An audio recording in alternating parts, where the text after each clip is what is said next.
Welcome, everyone. I'm Professor William Lay. I'm the chairman of our Criminal Justice and Human Security Department here at the University of Bridgeport. Very happy to be your MC this evening. Tonight's program is part of the Sammis lecture series, sponsored by Mr. Bob Sammis, who some of you may know. Mr. Sammis is an alumnus of UB who went on to a very highly successful career in finance, and he has long maintained a great interest in China and in U.S.-China relations, which is reflected in his sponsorship of these Sammis lecture programs. We appreciate his generosity and his commitment to this important area of study. So let me introduce to you our first presenter. It's Dr. Wei. Dr. Wei is an associate professor of East Asia and Pacific Rim Studies at our College of Public and International Affairs. Most of you know her. She received her PhD from Claremont Graduate University, and she is an awardee of the Cheng Ching Ko Foundation Scholarly Exchange Research Grant. She has published in the Yale Journal of International Affairs, the Southeast Review of Asian Studies. She recently co-edited a book entitled Mr. Science and Chairman Mao's Cultural Revolution, which is very interesting, and she contributed chapters to various other books. She's also the co-author with Mr. William Lay, which is me, of an article that was recently published in the Harvard Asia Quarterly on international law and the South China Sea disputes. Also, little by little, you don't know this, but Dr. Wei is helping me learn Lao Tzu's Tao Te Ching in Chinese. But so far, we're still on the first verse. At any rate, we're very fortunate to have her here, so let's welcome Dr. Nancy Wei for the first presentation.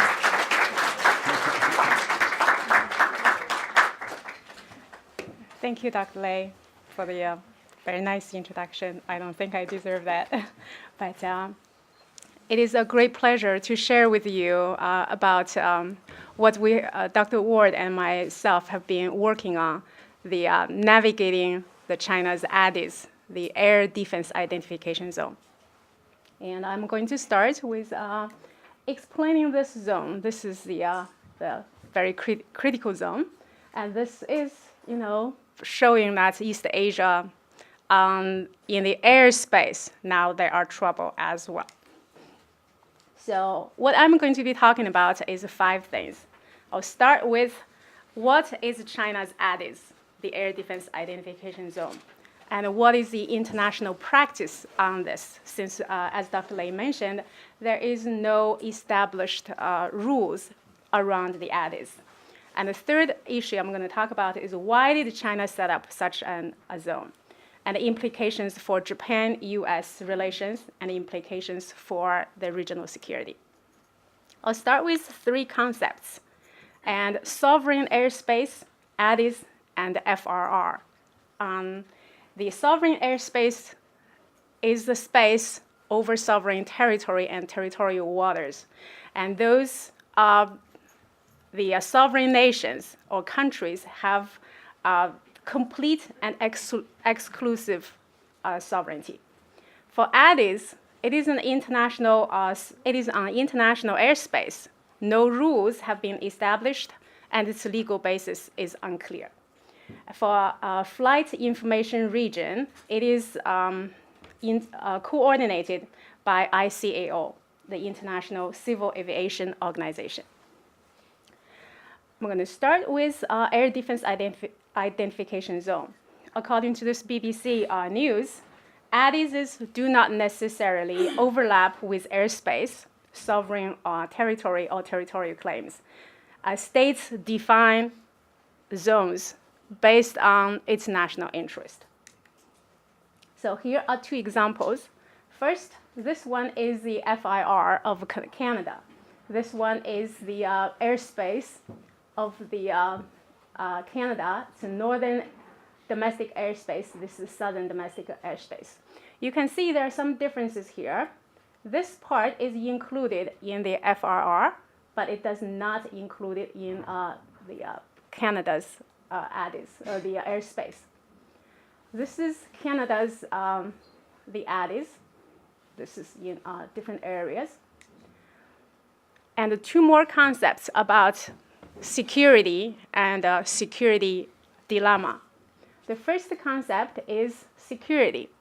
What is this security? It is the ability to maintain effective control over one's own political regime, economy, and way of life, borders, and population, based on definitions from this book, China's Search for Security. And for those of us who are studying in the international relations area, we are familiar with this concept called the security dilemma. It is actions by state A intended to increase its own security, but such as increasing your military spending, such as building some kind of very expensive advanced military equipment. Those could inadvertently lead state B responding with similar measures, and thus increase the tensions, create a spiral of insecurity, even when no one really wants it. And that is the situation that we are facing in Asia-Pacific region. So I'm going to start with what is China's allies. I'm going to play a video.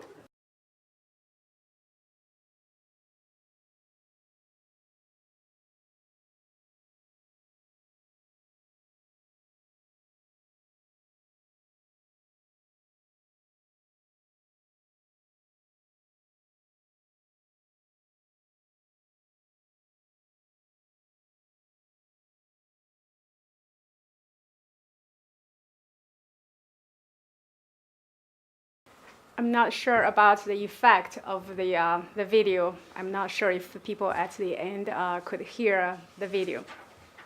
The video was trying to say that when China declared its air defense zone in late November last year, all U.S. allies in the region were opposing this move. Most specifically, the United States, Japan, South Korea, Taiwan, and Philippines, and all the Australia. All these countries have voiced concerns, and some even condemned this approach. So this is a map. I wanted to bring it to your attention. This is China's East Sea air defense zone. This one, much bigger one, this is Japan's air defense zone. And here, this blue line is Japan's claimed, the border of Japan's claimed its territorial water and 200 miles of the SEZ. This is China's. So you can see a lot of the overlapping areas in their resources claiming. And now there is also in the air as well. And in between here, this is an important place. This is the trigger, the Senkaku and Diaoyu Island. And what did China declare here? It basically established the new rules. It says that the commercial flights will not be affected. However, all the rest, the non-commercial flights must, number one, report the flight plans, 2, maintain two-way radio communications, and also respond to in a timely and accurate manner to identification inquiries. 3, they keep the transponders on. And number 4 is clearly mark the nationalities. So for China, the Chinese defense defended the zone. It says that it is a necessary measure. And also it was exercising its self-defense right and not directed against any specific country or target. It does not affect the freedom of overflight in the related airspace. In the international precedent, it says, we were not the first one to set up such a zone. And since 1950s, more than 20 countries have done similar things. Why can't we do it? So we'll start with the second one, is the international practice, the origin of ADIZs. United States started this practice during World War II. It now actively maintains 4 ADIZs, 4 separate ADIZs. One over Guam, the other one over Hawaii, Alaska, and also the contiguous the mainland zone. expanded during the Cold War, the war on drugs, and the war on terror. And its legal basis is the U.S. The Code of Federal Regulations. In CFR 99.9, it says flight has to show the radio requirements, and also ADIS flight plans requirements, transponder on requirements. U.S. also have these requirements. I'm not sure if you could see this one very clearly here. This is U.S. Navy's also had a commander's handbook on the law of naval operations. In it, it says the legal basis for ADIS regulations is the right of a nation to establish reasonable conditions of entry into its territory. It also says ADIS regulations promulgated by the United States apply to aircraft bound for U.S. territorial airspace and require the filing of air flight plans and periodic position reports. From this, it seems that it is only bound for the United States. It's different from the Chinese zone. And there's contradictions if we look at our law. The U.S. Navy's Commander's Handbook, on the other hand, also followed this. It says the United States does not recognize the right of a coastal nation to apply its ADIS procedures to foreign aircraft not intending to enter international space, nor does the United States apply its ADIS procedures to foreign aircraft not intending to enter U.S. airspace. So it seems that the United States is, it's only on certain issues. However, if you look at FAA requirements, the Federal Aviation Administration, it says flight plans, it says generally for all operations that enter an ADIS, for operations that will enter or exit the U.S. and which will operate into, within, or across the contiguous U.S. ADIS regardless of true airspeed. So there are some contradictions in our law as well. This is the U.S. continental ADIS. You can see this is outside of our territorial space here. Other ADISes. The rest of the world, in Asia Pacific, we have Australia, Japan, South Korea, Taiwan, Philippines, Vietnam, Thailand, Burma, and India. They all have ADISes. Other areas, we have Libya, Turkey, Amman, Cuba, Panama, Finland, Italy, Germany, Iceland, and Greece. So it's not a very rare practice. The Asian security dilemma we're talking about is that at the start of the Cold War, the United States was responsible for defining the zones claimed by Japan, Taiwan, and South Korea. These moves made China insecure, and it has become an underlying source for Chinese resentment of the U.S. ADISes. So let's look at the JADIS. The JADIS is Japan's ADIS. Upon Japan's surrender in 1945, the United States drew an air defense identification zone off Japan's coasts under the control of the U.S. military at the time. It was transferred to Japan in 1969. And when Japan completely took over, it expanded it westward twice, once in 1972 when Okinawa was returned. The other one was in 2010. Japan's warning sequence for unidentified aircraft includes radar detection, emergency calls, fighter emergency launch, requiring forced landing, and bomb warning as well. It is important to notice here, its shortest distance to the Chinese mainland is only 130 kilometers. And other Asian ADISes, the JADIS and the SCADIS, it's a South Korean ADIS. Based on, I found this data from Taiwan's defense ministry. So Japan's ADIS is 1.7 million square kilometers. What does that mean? That means it is several times bigger than Japan's territorial water. And for the Scadies, it's about 513,000 kilometers. Here's something about South Korea's Addis. It was established in 1951. I'm sorry for those who can read Chinese. It's clear. It was established by the United States in 1951. This is South Korea's Addis.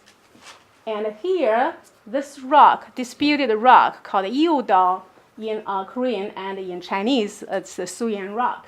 It is in this zone. The Chinese recently declared. No, I'm sorry. It's in the in Japanese Addis, but it's not in the Korean Addis. So it is a very important part. Will motivate Korea to change, to expand its zone as well. We'll see. And also we see here Japan's was established in 1969. China's, this one, was established in 2013. Not only this, there's also another player, Taiwan.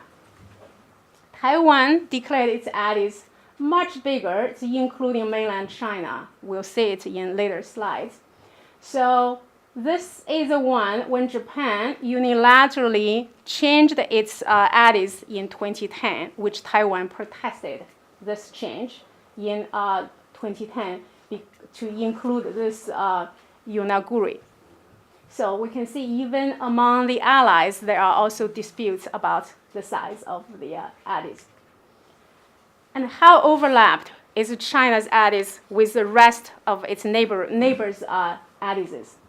China's Addis is 426,000 kilometers, and 210,000 was overlapped, meaning about nearly half of it is overlapped with Japan's.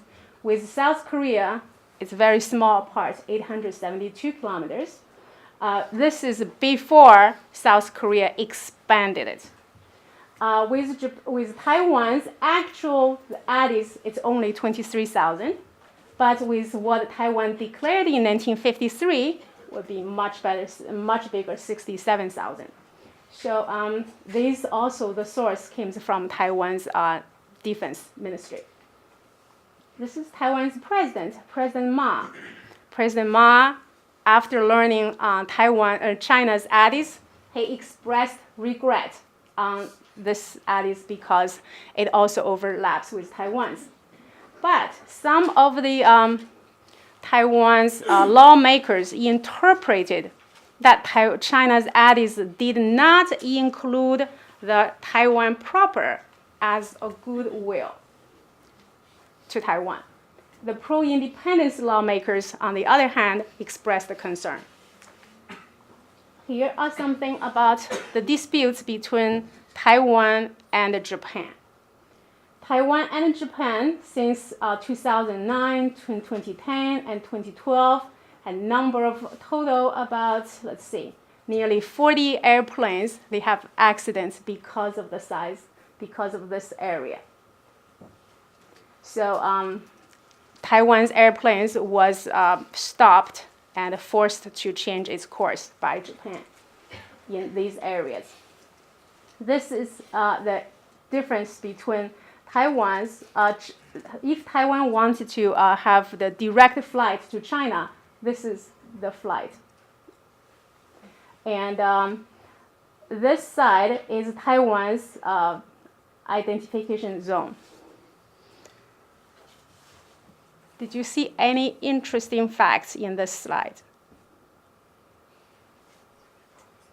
Because here, Taiwan's air defense, it identified zone covered mainland China's territory. That is, this part is 67,000 overlap. But it does not cover this disputed Diaoyu Senkaku. So that was why some Taiwanese lawmakers said we should expand ours as well to include this part. But so far, fear that the United States would interpret otherwise, Taiwan has not made any move so far. The third topic I'm going to talk about is why did China set up the Addis? One, scholars proposed earliest was in 2001, and in 2013 again proposed, and later that year it was enacted. There's also strong leadership about President Xi. And the third justification was all the neighbors had it. It's keeping up with the Joneses. And the other one is Japan's purchase of the Senkaku Island was a major trigger. It was viewed as a provocation for China. So for Addis, enact an Addis would help China level the playing field. And the fifth is generally interpreted as the U.S. pivot to Asia policy also triggered this. I'm going to explain why. Start with the strong leadership of President Xi. This is a scholar in Taiwan, and he was the former Taiwanese deputy defense minister turned scholar. So I'm going to quote him about what he said, why President Xi wanted to enact this provocative Addis. He said, first, Xi knows Taiwan. He was the governor of Fujian for decades. He had a good relationship with Taiwanese businessmen and also knows the Taiwanese culture very well. Second, he had a good relationship with the United States. Before he became the president of China, he had visited Iowa and stayed there for a long time. And he also had a very good relationship with Obama and Biden. Compared with the Japanese prime minister, Xi had a better relationship with these two leaders. The third one was the military. Xi was secretary to ex-defense minister in China, so he knew the military very well. The fourth one was the party. He had a strong support from the party partly because of his father was a Mao's comrade. So together they went through the Long March and other areas. And the fifth one is Xi was the first Chinese leader that had a PhD. And the sixth was that Xi had a glamorous wife. She was a singer turned, because that's why she had a strong support, domestic support. So this all interpreted as why she has a strong domestic base support. And number seven was that she was a sympathizer to religion, especially the Buddhism. And it is going to be very interesting when Dalai Lama praised Xi for being a great leader. And the last one is that he had a strong support from former President Hu Jintao. So these are viewed as why Xi has courage to stand up to the neighbors and the United States. And the next one is that, again, from Lin, is that Beijing informed Washington 30 minutes before the Addis announcement. And the timing, according to Lin, was both domestic and international. So domestic is that she's proposed the China dream. And that was to bring China back to its glorious days. And that's only one. The main thing is that she faces strong opposition, domestic oppositions, because of his 60 items sweeping reform. And also corruption. Zhou Yongkang's corruption right now, it's ongoing investigation. So China's National Security Committee was set up just recently because in order to get stronger support, domestic support, that this move could overcome these domestic oppositions. Externally, the Addis aimed at Japan in a short term. China's long-term goal is to challenge the United States' unilateralism and other world powers, according to Kisha Mobobani. So, more is from Taiwan's side interpretation, Wang Yuqi, the mainland affairs minister. He said that China's Addis was aimed at military trust building mechanisms with Taiwan. And President Ma also proposed to use this opportunity to talk about overlapping addresses. This will break the ground between the two. So PRC also unprecedentedly sent General Qian Lihua to Taiwan to explain the address. This is very unprecedented in their relationship. However, why the neighbors are furious about the other neighbors? For South Korea, because of this overlap of Socotra Rock, and with Japan, it's the worst case is that overlaps the most with Japan's address, covers the Senkaku, the disputed Senkaku and Diaoyu, and also covers the Shirakaba gas field. This is a gas field here. Two countries, both countries competing for this area for many years. This is South Korea's. It's only a little bit of overlap. Implications for the regional order. One is currently China is a rule taker. So whatever rules are made by the United States, China being a latecomer, it had to take the rules. China's long-term goal is to transition to be a rule maker in Asia Pacific. And also, it is a challenge for the U.S. allies in the region. We have Japan, Korea, Thailand, Philippines, Australia. These are the treaty allies for the United States. For China, its worst nightmare is to be trapped in this so-called first island chain. And this inadvertently provided a great opportunity for South Korean President Park Geun-hye. Park Geun-hye, this is the previous address. She now expanded this much, and it was supported by Washington. So now the disputed Yeoudo and also the Malado are all included, and even Chungdo. So. And it is also a security dilemma because now the countries that are talking about the U.S. air-sea battle, it's viewed as a conceptual arms race in Asia Pacific. On the other hand, there's also real arms race, especially between Japan and China. After China got its second-hand aircraft carrier, Japan also, its largest ship, Izumo, also have been launched. So the region is going through a real arms race. The contradictions to the U.S. law, I'm going to skip this one and wait Dr. Ward talk more about this. So how can we to change this, transform the conflict into peace? So this is for both of our classes to think about how we can do. What we can do right now in the region we see is it's not a crisis yet, but it is an unstable peace, very uneasy peace going on. So let's see if our students can find ways to change, to transform it into stable peace.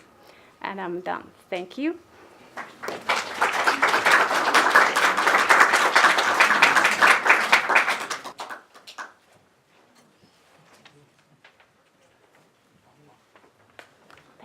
Thank you, Dr. Wei, for that really illuminating overview. We appreciate it. And we'll have a little opportunity for questions at the end after both presenters go.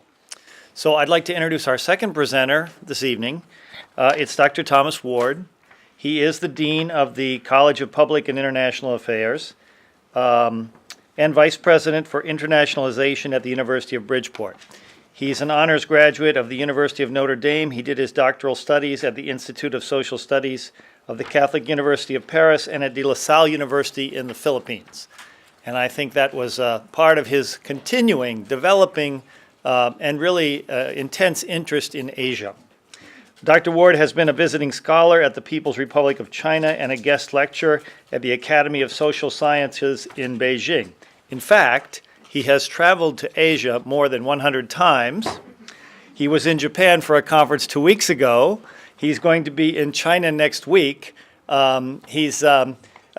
Ward is committed to the study of China and East Asia, and he has fostered that study here at the College of Public and International Affairs, for which we are grateful.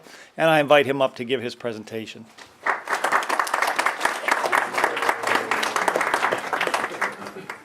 This is obviously a very big question. The matter of China's new air defense identification zone, and it invites a lot of quandaries, invites research, and invites a lot of reflection. My hope is that my presentation will invite some questioning and also lay out a bit more, building on Dr. Wei's foundation on the challenges that we really have to address here. I'm not going to. There is some duplication between the two of us because unfortunately we didn't have time to coordinate everything perfectly before. I finished my presentation about 5 minutes before I came up here. But that's just a definition of an air defense identification zone similar to the one that you've already seen with Dr. Wei, but it's from Foreign Affairs. These are also some familiar maps of the air defense identification zones, which are shared by Canada and the United States. And that's going to be an interesting point I'm going to bring up a little bit further in my presentation about the fact that the United States and Canada do share some of their air defense identification zones. You can see how far the American air defense zone reaches in terms of the Bering Strait area. It virtually touches upon Russia. I'm not, again, Dr. Wei already spoke about the rationale behind the decision to go forward with the air defense identification zone in China. And this is just a quote from Colonel Yang Yujun that Dr. Wei already quoted, so I won't bother to repeat that. The operational principles of China's EAPRS also Dr. Wei touched upon. And I want to speak now maybe a bit about the regional issues in the establishment of China's EAPRS. We've already seen that there is the matter of, boy, it sounds like I'm just giving the same presentation, doesn't it? There are some issues with overlap among the countries that we're looking at in this region. There is the matter of the Senkaku Islands, which have now become part of China's air defense identification zone. By the way, I want to contrast China's decision to include the Senkaku Islands versus Japan's decision not to include Dokdo in their air defense identification zone. Takashima or Dokdo is not part of Japan. Somehow Japan knew that was a very sensitive issue for Korea, and therefore they avoided it. We've talked about the oil-rich zones. People talk even to the extent that in the area of the Diaoyu Senkaku Islands that there may be nearly as much oil over the next 50 years as can be produced during this period by Saudi Arabia. So it's a very important and significant resource area. I want to give some insight into why Japan might respond, because I think both in the case of China and in the case of Japan, we're talking about a certain type of a psyche. And the psyche is the historical memory in both cases. And in the case of Japan, and I was, as Professor Lei mentioned, I just came back from Japan a couple weeks ago, but I was also in Japan this past summer, and I did have a chance to visit Hokkaido, which is the northernmost of Japan's islands, and which is quite close to the Kuril Islands, which are controlled by Russia. And while I was there, I met with a number of members of Japan's Diet, their parliament, and I also met with the city officials, and the issue of the Kuril Islands came up, and right away their comment was, and you know those belong to us, don't you? You know that those are ours. And I understood right away, boy, this is a very touchy issue for the Japanese. And if you could think a little bit of the Japanese mindset, it's, we lost the Kuril Islands, I'll be damned if we're going to lose the Senkaku Islands as well. That's part of what they're dealing with. And so it's a very, very emotional issue for them. Although Vladimir Putin, in his recent meetings with Japan, has spoken about the very real possibility of returning two of the Kuril Islands to Russia and establishing to Japan and setting up finally a treaty between Russia and Japan, which has not been signed since the end of World War II. So possibly that is something which is in the running. And Japan just announced in January that they will be meeting with Russia, I believe, with Vladimir Putin in April. And one of the key points of the agenda will be the Kuril Islands again, and the possibility of working something out there. So anyway, it's a part of their psyche. We need to understand that it's a dynamic, an important dynamic in their approach to the question of the ADIS and the Senkaku Islands in particular. One of the big issues for Taipei, at least initially, in terms of the new ADIS, is that all of the vectors, landing vectors into Taipei, are now overseen by China. You have to report all landing patterns to the PRC in the case of Taipei. And by the way, China is complying. They said that they regretted it, but they have decided to comply, and they are reporting to the PRC all of their landings in Taipei. There are differences in understanding the ADIS of the United States versus that of China. Those for the United States, they were created in the midst of the Cold War, as Dr. Wei said. China's are created in the midst of very heated debate over disputed territories, and as Dr. Wei said, also in light of this new U.S. pivot to the east as well, in response to that. The United States jointly governs some of its ADIS with Canada. They actually share it together. The responsibility is shared. However, in the case of China, it's not shared, and therefore, it's one of the reasons, as Dr. Wei suggested, which causes a tremendous emotional response.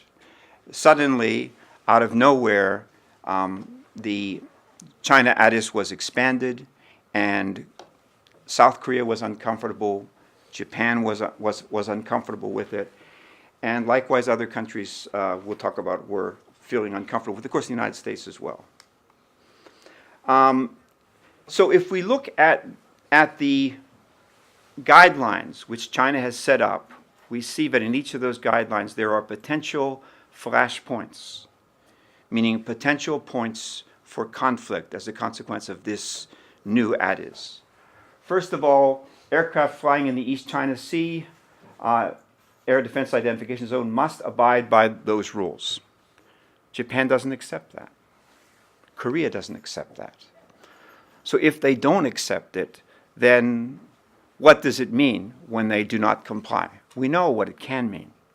As Dr. Wei said, it can mean that it's just a matter of time before there's going to be some type of a conflagration, and the consequence of that is that conflict could escalate in the region. Secondly, they are required to respond with their flight plan identification, radio identification. They must have their transponder on. They have to identify their logo. Japan and the United States do not accept that. So again, it is an area of potential conflict. Thirdly, aircraft flying in the East China Sea, they must follow the instructions of the administrative organ of the China's ADIS. Japan says, wait a second, this is our ADIS. You're going to follow our guidelines. You're not going to follow China's guidelines. So again, this is an area of potential conflict. And fourthly, the Ministry of National Defense of the People's Republic of China is the administrative organ of the East China Sea Air Defense Identification Zone. Against Japan is going to say, no, that's not true. For the vast majority of this area, we are in charge. We are the ones that are going to make the decisions. So you can understand that in each of these areas, the basis for potential conflict has been established as a consequence of this action. But there's another inconvenient truth. And that inconvenient truth is China has made it clear that it will soon declare another ADIS. And probably the next one will be the South China Sea. It's anticipated that it will come as soon as April. And it's one of the reasons why the Philippines responded almost immediately when Japan made this announcement. And actually on November 23rd, when the ADIS was declared, at that time Yang Yu-jun, he made the declaration, yes, we are going to declare other ADIS in the near future. So that's another, this is not over. So there are going to be other countries very possibly brought into the mix if the next step is taken. There was an incident in December. It was not an air incident. It was an incident with a U.S. battleship in the South China Sea, the U.S. Cowpens, where it was confronted by China warships, and there was an effort to somehow prevent it from going forward. The Cowpens had to navigate around that. So it does kind of point to this fact that there's a certain tension. There is this transitional period. You know, for a long period of time, in the American lexicon, it was said the Pacific is an American lake. That was a postulate of United States sea policy. And that postulate is now being challenged.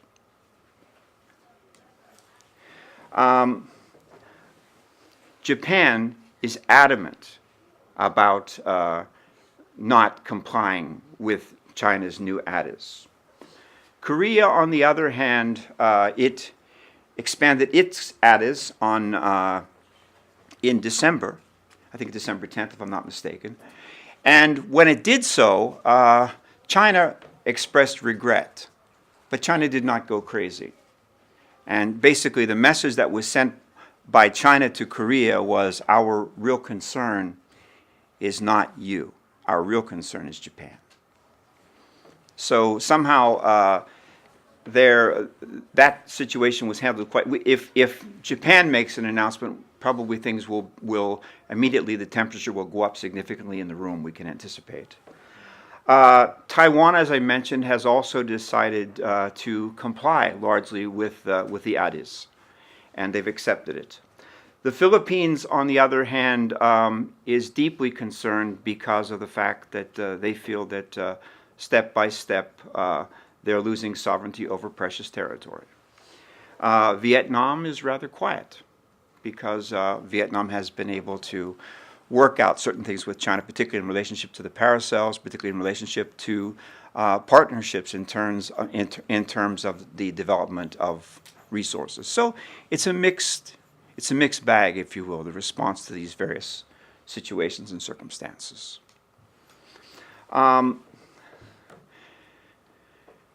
When we look at foreign policy in East Asia, there are certain underlying dynamics, and those dynamics are being increasingly challenged in the West in terms of the dynamic or rationale for foreign policy decisions. I'm going to mention 4 events that are viewed as defining events for China's current mindset. And keep in mind also Japan's point of reference, which is we lost the Kuril Islands, we're not giving up the Senkaku Islands. Okay.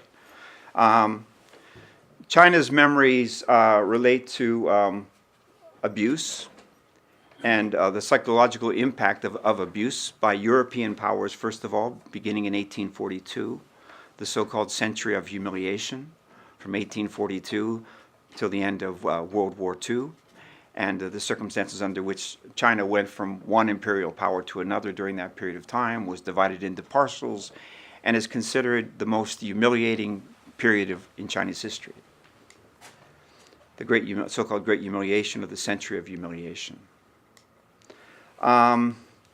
which included Japan's occupation of China and Korea, and the feeling that what actually transpired there still has not really been settled, still has not really been defined. Everything from the Nanjing massacre to the question of comfort women, to just the general mistreatment and dehumanization of the Chinese population by the Japanese during the midst of their occupation. Those are very strong themes. And Deng Xiaoping, he spoke about the fact that at some point there has to be, some type of an accounting for those things, that somehow this has to be addressed at a certain point. Also, interestingly, there is the matter of China's treatment under the USSR. Essentially, in 1949, after Mao was successful with the October Revolution, within a couple of months he made his way to Moscow, and he spent several months there. And essentially he was, it's again referred to as another humiliation, the way in which he was treated by Stalin, the way in which he was treated by the Soviets. And all of that was even further exacerbated with the Korean conflict.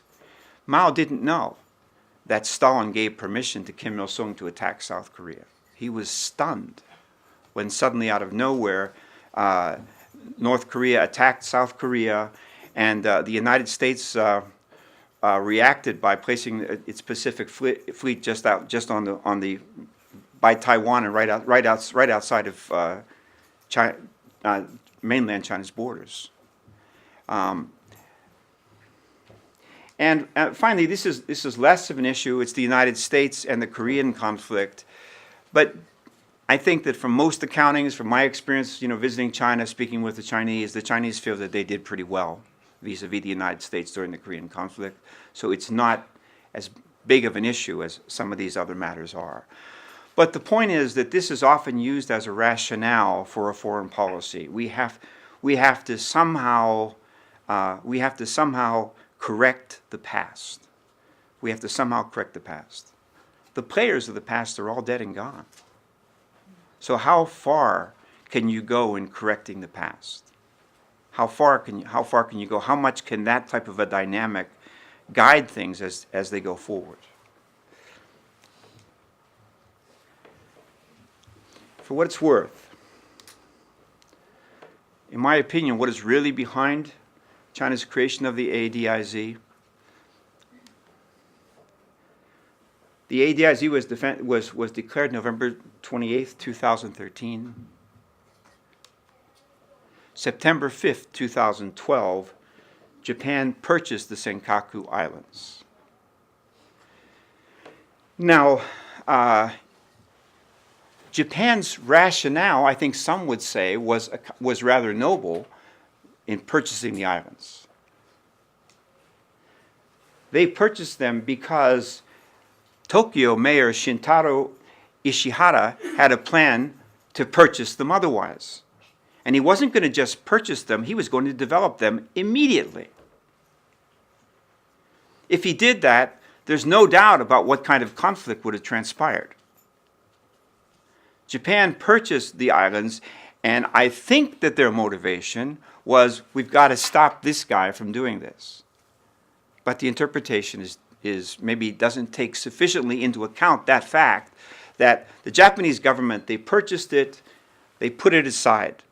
They're not developing the Senkaku Islands. They're not even visiting the Senkaku Islands. Tokyo's mayor planned to go in and begin to develop things, representing the extreme right in Japan. However, this particular situation, I think, served as the basis for a period of a little over a year during which Japan had to take stock. China had to take stock and say, how do we respond to this? How do we respond to this situation, to this humiliation? How do we respond? And there were a number of options that were on the table.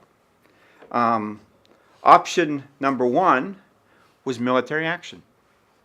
We can go into Japan, we can go into the Senkaku Islands, the Diaoyu Islands, we can claim them, and in that way then this whole matter can be resolved. Well, there was a huge risk in doing that.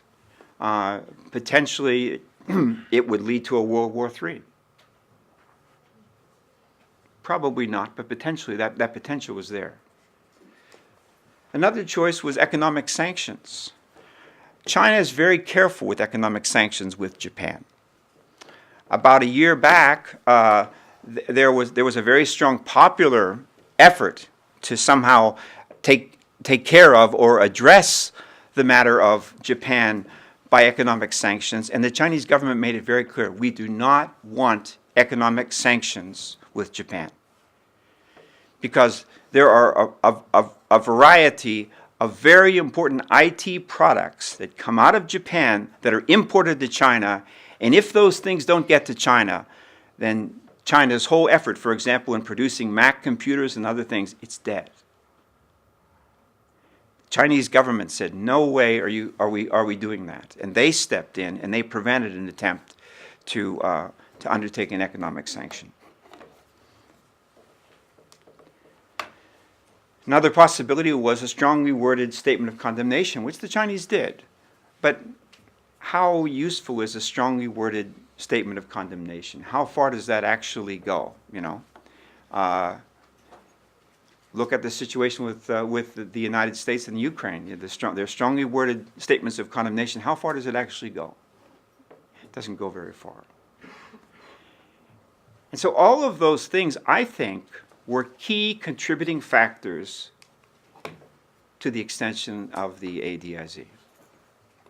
It was a powerful way to get back at Japan. It was a powerful way to send a message also to the United States for the future.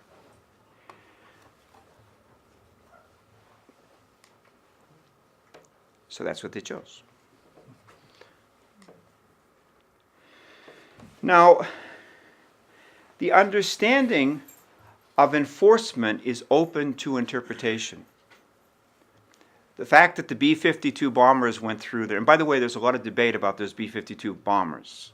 There's a view out there, I think a pretty strong view, that actually the Chinese knew ahead of time that those bombers were coming. There have been some U.S. flights since that time which were not authorized, but ostensibly the B-52 bombers going through that zone was actually something which had been addressed prior to them actually going through there. It wasn't as bold and brave as both sides tried to make it. Apparently it was pretty well scripted.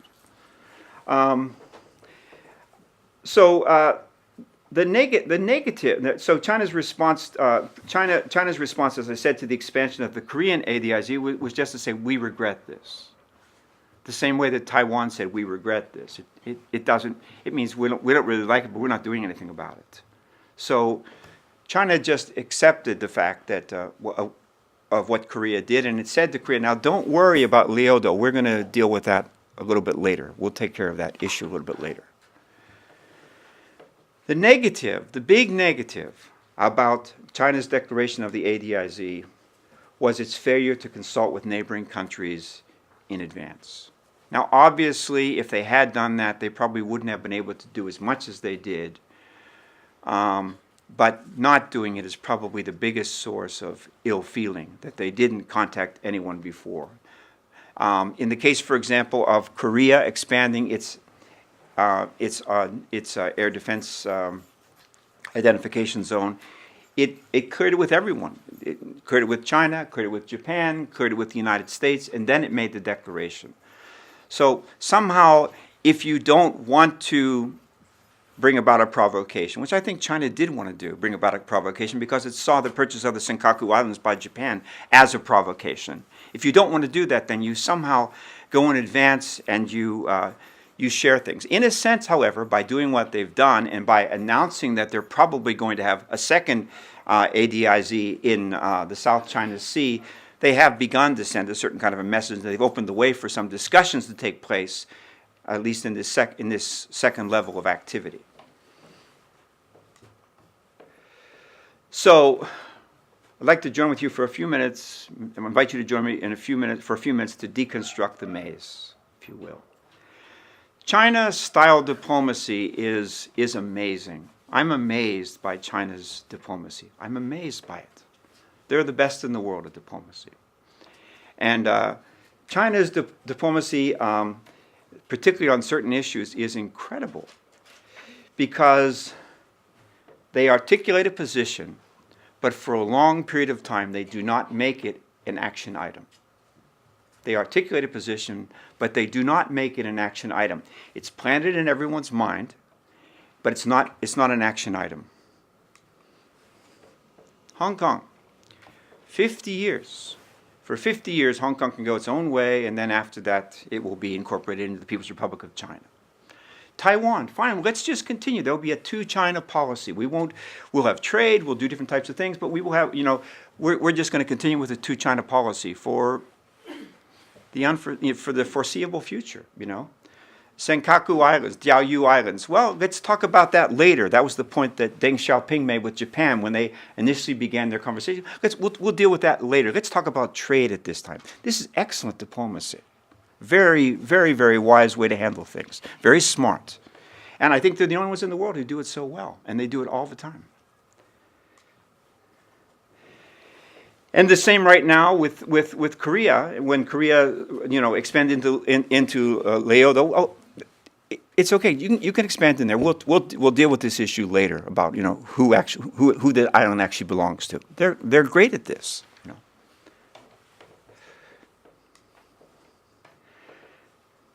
Another point about China, which most people don't understand, is that since 1949, China has made territorial compromises over claims of territory 17 times.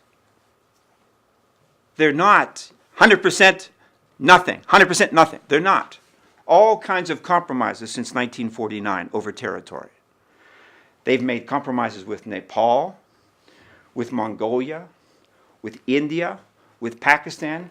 Afghanistan got 100%. I don't know what about Afghans must have great diplomatic skills, but they got everything that they wanted in some of their claims, Russia, North Korea, Bhutan, Kazakhstan, Tajikistan, Laos, Vietnam also got 100% in some of its claims in interfacing with China. But many, many times China has sat down over the past 60 or 70 years, and they've compromised and they have divided up territory. So they're not irrational. They're not impossible to work with. There are ways to work with, and history shows us tons of cases where they've actually sat down and they have engaged in a process whereby territory was divided or shared and partnerships occurred. So it's possible to do.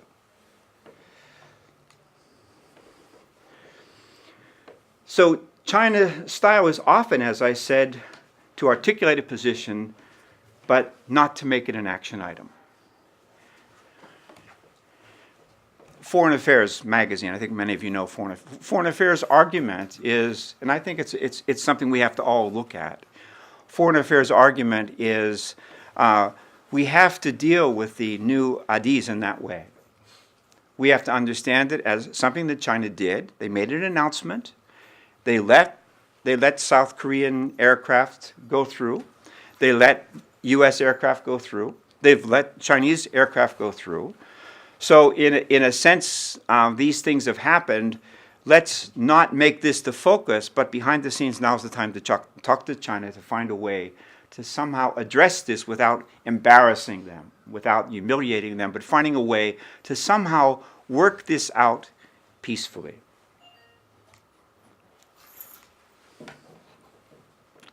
If we don't work it out peacefully, there's another inconvenient truth. Because guess what? Japan and China both get along with someone pretty well.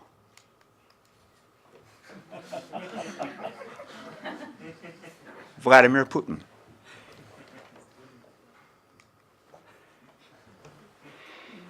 March 22nd to 24th of last year, President Xi and President Putin sat down and they talked about mapping out an entire strategy for defense vis-a-vis the United States with its pivot to the east. They talked about building a comprehensive defense strategy, the two nations coming together in order to achieve that goal.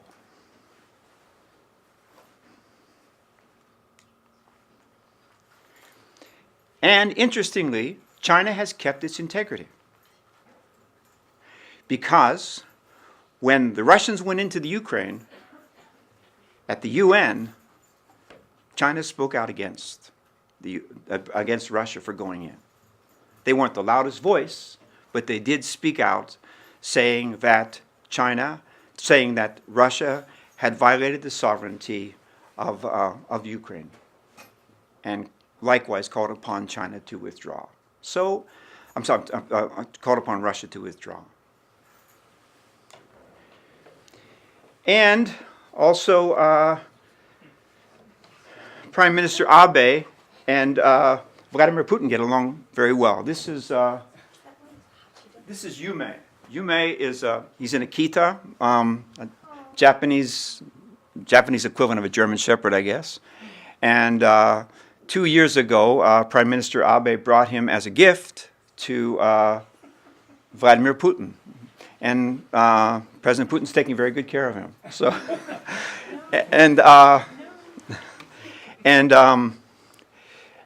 essentially, he brought Prime Minister Abe went to the Olympics.